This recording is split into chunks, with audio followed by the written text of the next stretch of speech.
Hey guys, what's going on? Good day to you. Just wanted to get into a little tidbit of news that Wizards of the Coast themselves have put out about OGL 1.2a and your responses to it. Before we jump into that, I want to thank everybody for their outpouring of support, guys. We are at over 3,700 now subscriptions on the channel, I believe. I'll have to go back and look. It's moving so quickly. Thank you so much for your outpouring of support and helping this channel grow. And it's not just the Wizards of the Coast news. A lot of you guys want to talk classic D&D, and that makes me so happy. So if you like the video, if you like what you see, please give it a thumbs up.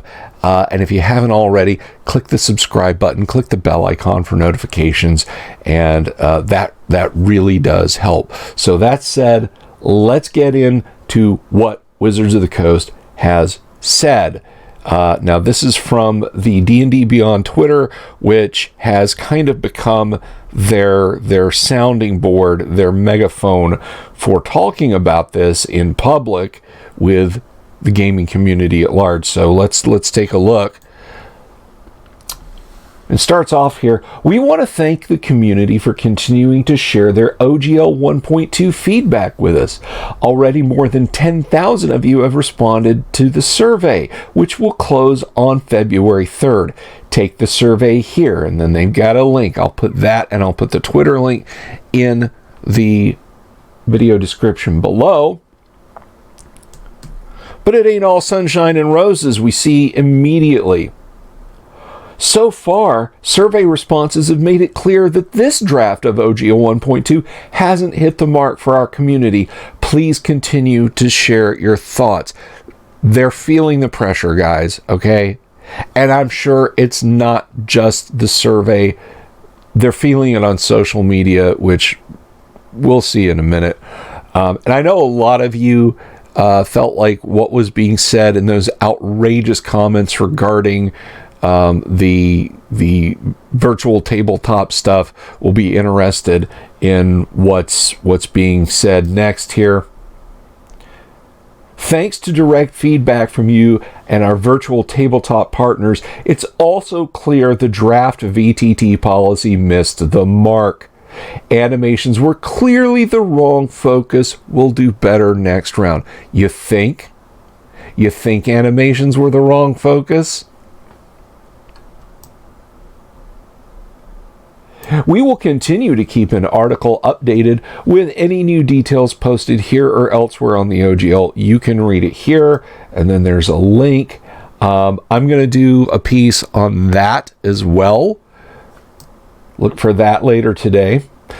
But let's look at what you're saying in some of the responses here. I'm not going to go through all of these because, as you can see, there's 51 responses to this.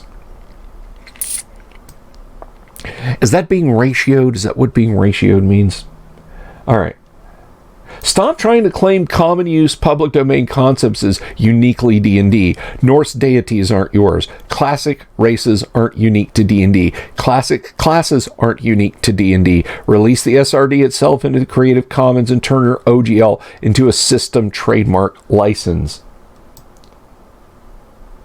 And another one here. There's no reason why you can't create a version 1.2 OGL. I'm sure there are many ways you can tie it to 6e, but the attempt to remove and destroy the existing OGL and SRD is something you should stop trying to do. Make 1.2 something people would want to use instead of avoid. And I can't believe that this has to be stated by the community and not just something the big brains at WOTC don't just automatically know. Yet here we are discussing it. Not to be rude, but how much longer are you going to purposefully ignore the elephant in the room? This isn't about finding some kind of middle ground anymore. All WOTC has to do is apologize, leave 1.0a alone, and move on. Until then, WOTC have lost me as a customer. Here's another. It's quite simple. Quit trying to revoke OGL 1.0a. Your minuscule 5.1 SRD contribution to it is not the only concern here. It's the 23 years of open gaming content that also contributed to it. No one cares how you license open D&D. Excuse me, one D&D. A little hashtag boycott D&D movie. And then a response to that is, this is the only way we as consumers will accept a new OGL for one D&D only. And I think that's a fairly common sentiment. And we'll take a look at one more response here. This is your IP. And then this person mentions a lot of stuff from the Forgotten Realms. Of course, you have to throw in Greyhawk and stuff like Mastika and Birthright and Mystara and so on and etc. So it's not just that, guys. It's not just that.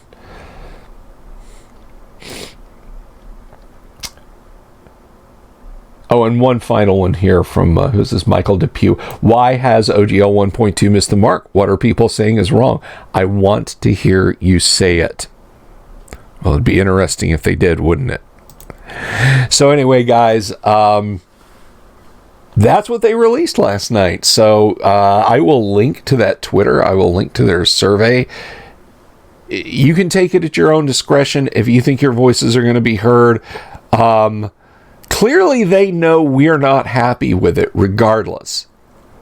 But you let me know down in the comments what you think. Thank you again for watching, guys. I've got another video coming probably around 12:30, 1 o'clock. I'm going to be talking more about another small developer, specifically my friends over at Hellebarde, and their reaction to this.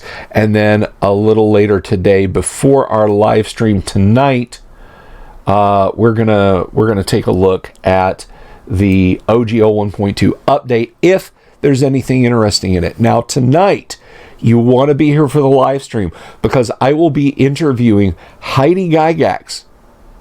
I will be interviewing Heidi Gygax because guess what? She is kickstarting an advanced Dungeons and Dragons module, and I'm super duper excited about that. So that's Heidi Gygax and her husband Eric, and we're going to talk to both of them. We're going to talk to both of them about that module they're releasing. So you definitely want to be here for that. Thank you for watching. Again, please like, subscribe, click the bell icon for notifications, and I will talk to you guys in a little bit. Peace.